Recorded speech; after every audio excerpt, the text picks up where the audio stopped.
Amanda Schneider e ao final da fala do professor a gente abre espaço para as perguntas. Professor? Alô. Então, eu gostaria de agradecer o convite. Vamos compartilhar essa mesa aqui com o Tasson, é um prazer. Quero também dizer meu apreço por estar aqui na FE. Vou aproveitar nesse momento para dizer que eu fiquei bastante. Eu fiquei bastante chateado com os movimentos que houve em relação às fundações participantes da FE. Eu fui bolsista aqui no ano de 1990, eu estava fora do Brasil e não pude participar do abraço. Então, nesse momento, eu quero deixar que o meu abraço, se eu estivesse aqui, eu estaria abraçando a FE. Eu acho que é justamente isso que nós estamos perdendo, a capacidade de acumular conhecimento, acumular capacidade de conhecimento técnico, científico, para pensar o planejamento que nos oblitera, que nos obscurece a visão para o futuro. Então,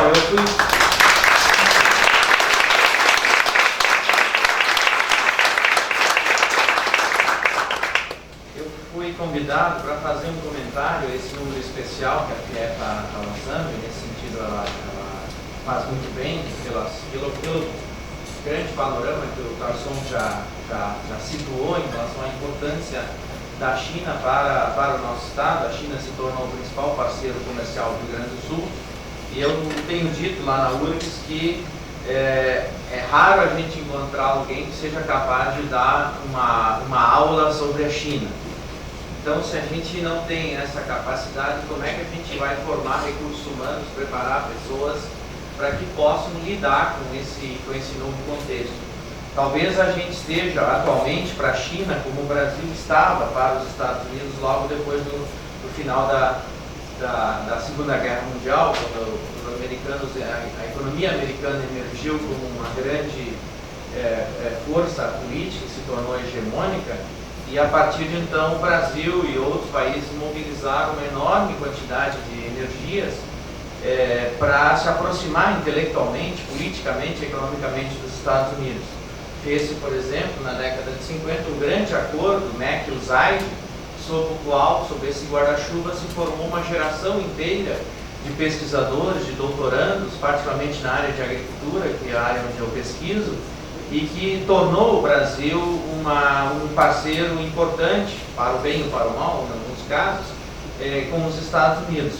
A minha percepção é de que talvez hoje, 70 anos depois, o mesmo esteja se repetindo, ou esteja talvez se anunciando nessas primeiras décadas do século XXI em relação à China. Então nós precisamos mobilizar urgentemente o que nós temos de melhor em termos de instituições, em termos de recursos humanos, e o Estado e as empresas precisam despertar para essa necessidade, porque a realidade da China está aí e ela será, como em tudo na sociedade, uma construção social, em que aqueles que se mobilizarem, aqueles que arranjarem forças, eles serão aqueles que partilharão desse processo. Então, eu preparei aqui alguma coisa, na verdade não é nada inédito. Eu preparei um conjunto de slides que misturam um pouco umas 2 ou 3 outras falas que eu fiz. Vou tentar fazer muito rapidamente para ficar nessa temática que me toca. Eu quero insistir, o meu ponto central aqui é na ideia de dinâmicas e de transições. Uma das coisas que eu acho que é um tema interessante para se estudar enquanto fazer uma sociologia histórica é uma análise de mais longo tempo em termos do que foi o processo de modernização da sociedade brasileira, que foi um processo iniciado no final da Segunda Guerra Mundial, sobretudo nos anos 60, e se estendeu até o final dos anos 2000, e o processo chinês, que está ainda em curso, na minha opinião, né, esse processo de modernização, mas existem diferenças importantes. Então, eu gostaria de me concentrar um pouco nessa temática das transições, olhando especificamente a agricultura e o meio rural sob 3 prismas: o prisma demográfico, o prisma da produção e que o prisma mais socioeconômico. E depois tirar algumas conclusões finais e encaminhar para o nosso debate.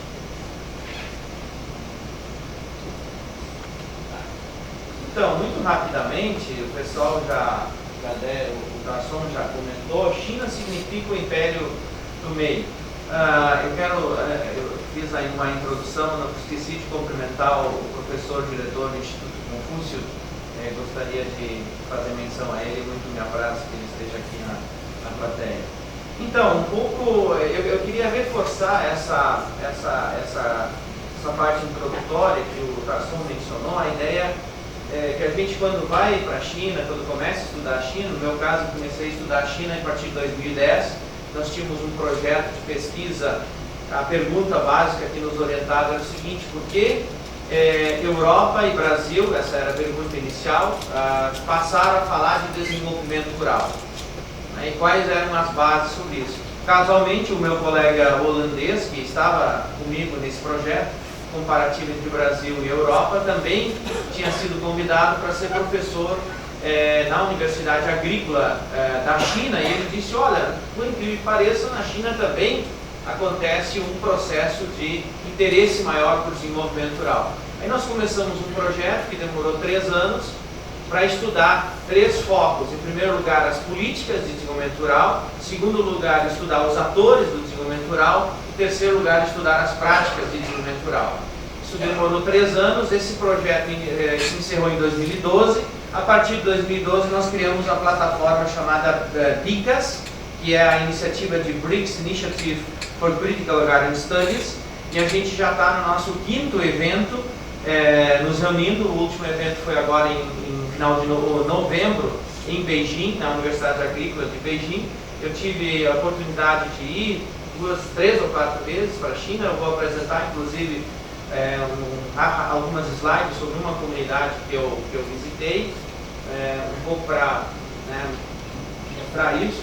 E essa agenda ela está seguindo, a gente está mobilizando esforços. Eu acabo de orientar a primeira tese na URG sobre um estudo comparativo entre Brasil e China, o sistema agroalimentar chinês e o sistema agroalimentar brasileiro. E agora fazem 2 semanas que uma outra tese de doutorado foi defendida no programa de agronegócios sobre o comércio da carne, a cadeia da carne entre o Brasil e a China no programa de agronegócio. Então isso mostra que está começando a haver algumas iniciativas interessantes que a gente deveria explorar mais. Então, um pouco essas características gerais que eu quero introdutoriamente dizer, sobretudo 2 coisas. Eu acho que o Tarson corretamente mencionou a ideia da centralidade da família, né? Ele falou uma outra coisa que eu queria reparar, que é uma sociedade altamente hierarquizada, certo? Essa é uma coisa que sociologicamente a gente percebe muito facilmente. Então, as hierarquias sociais, o processo de mobilidade social, ele é muito mais duro do que no Brasil, né? É muito mais difícil, mas é uma sociedade em forte processo de transição e de mudança das suas relações rural-urbana. Esse é um aspecto que eu queria acrescentar, esses traços gerais que o Tarson mencionou, que eu acho que estaria faltando. A China é um exemplo muito interessante desses grandes países, os BRICS, em que há uma mudança interessante da relação rural-urbano, campo e cidade. E uma vez, quando eu ainda fazia o meu doutorado na França, o professor Ignacy Sachs falou, isso em 1997, que o Brasil tinha a aprender com os processos de transição demográficos e de transição campo-cidade da Ásia. Particularmente porque nesses países não se realizam processos de urbanização e de transferência da população do campo para a cidade, de forma a se perder a relação de quem migra como o lugar de origem, porque se mantém sempre uma relação. Então, o esquema chinês de vincular as famílias, os indivíduos ao lugar de nascimento e conceder a eles os direitos de imigração temporários e, mais especificamente, a possibilidade que o sujeito que trabalha nas indústrias, nas empresas, nas zonas especiais de industrialização e ele remete recursos para o meio rural, é algo interessante, algo sui generis, com o qual nós poderíamos talvez aprender e um pouco tirar da nossa cabeça essa ideia de que o processo tem que ser de urbanização e de metropolização, de enorme concentração das populações em áreas muito pequenas. No nosso caso seria uma litoralização, porque nossa costa onde estão localizadas as grandes metrópoles do Brasil, e nós temos um grande vácuo territorial de ocupação do nosso meio rural. Na China não é assim. Essas relações são absolutamente diferentes. Na China você vai encontrar, a população é muito maior, evidentemente, mas independente disso, na China você vai encontrar um outro tipo de dinâmica econômica nas pequenas cidades, nos pequenos povoados. Então, essa foto fui eu mesmo que tirei, eu achei interessante, eu tirei no Museu Agrícola de Xi'an, que é um dos museus que mais me impressionou. É o segundo museu que mais me impressionou na minha vida. O primeiro continua sendo o Museu Antropológico da Cidade do México. Esse Museu Agrícola da China, ele me impressionou muito. É a antiga capital chinesa, Xi'an, é aquela cidade murada, onde também ficam os Terracotta Warriors no norte, né?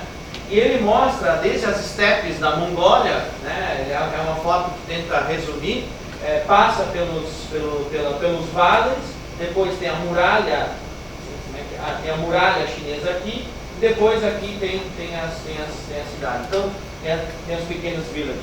Então mostra essa relação, né, do império do meio, essas diferentes formações geográficas que são muito interessantes. A história chinesa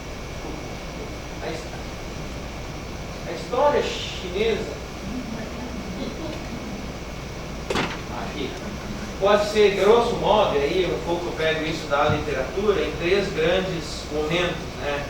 Enfim, desde a pré-história e as dinastias, depois o período imperial, né? Se vocês forem procurar, tem até um link aqui.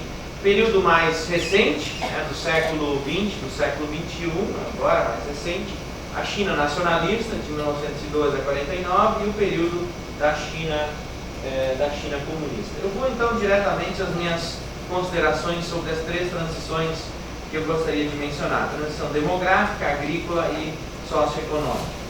Em relação à transição demográfica, há um processo importante de mudança da localização da população total da China, da população rural em relação à população urbana, que a partir do final dos anos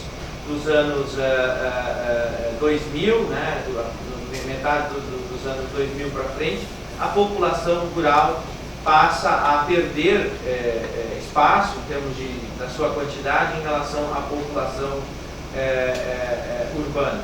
Então esse processo ele vai se dar por uma transferência da população, mas também por uma característica muito interessante nesse processo de transição, que é o fato de que a China mantém alguma coisa como 300 a 350 milhões de trabalhadores migrantes que são uma população que não tem uma moradia fixa, uma permissão fixa de residir em áreas urbanas. São populações que migram temporariamente, trabalham nas cidades e depois de terminarem esses trabalhos ou de permanecerem ao longo de alguns anos trabalhando, eles retornam ao meio rural. Então, uma coisa que é muito interessante, você está em Beijing, você vê aqueles enormes prédios em construção, muitos dos trabalhadores moram naquelas áreas, trabalham naqueles canteiros de obras, mas eles não têm autorização para residir permanentemente ali e nem têm a permissão para votar. Então, esse sistema de manutenção das relações rural-urbanas, ele faz com que não só o deslocamento populacional do rural para o urbano ele esteja controlado pelo Estado, através da autorização para o sujeito poder fixar residência, o direito a comprar a casa, mas também, isso é mais importante, o fato de que esse sujeito que migra para trabalhar fora, ele traz de volta recursos financeiros e traz de volta o dinheiro que ele ganhou na cidade. Então isso faz com que os espaços rurais, a população rural, depois tem uma slide que vai vai mostrar isso, a renda das famílias no meio rural é uma renda que cresce muito significativamente nos últimos 20, 30 anos, malgrado as pessoas não trabalhem exclusivamente na agricultura. Eu pude observar isso nessa Poncan, nesse village que eu visitei, onde você encontra a maior parte da população são os mais velhos e as crianças, e os homens jovens não estão lá, e algumas mulheres apenas, especialmente quando tem crianças pequenas, senão elas também trabalham fora. Então esse processo, essa relação campo-cidade, ela é sui generis, ela é muito interessante e cria uma dinâmica demográfica e uma dinâmica econômica que permite um processo de desenvolvimento bastante interessante.